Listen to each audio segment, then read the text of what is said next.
и федерацията. Това вече е наша задача, ние да предоставим много и добро оборудване в дивенето на тежести, за да може тук да стане една елитна база. Споразумението ще е поне за 3 години и гарантира съществуването на клуба Смолян, който е един от водещите в страната.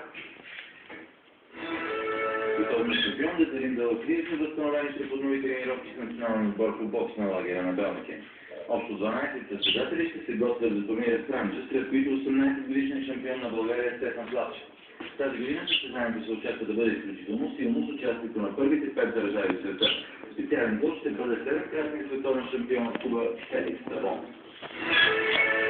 Григор Димитров изпадна от тенис турнира в Нова Каледония. На четвъртфиналите той загуби от французина Давид Гуеш с 3-6-2-6. Баскетболният национал Бождар Абрамов ще премина от Палеса Валенсия в Маруси до края на сезона. Главният път отива в гръцкия тим, като преотстъпен до края на сезона, също и социалната ВНС, агентът на играта Йорго Патапатил. Очаква се Аврамов да пристигне в Гърция в неделя, за да премине медицински прегледи, а до финализирането на трансфера остава само да бъдат уточнени някои процедурни детайли.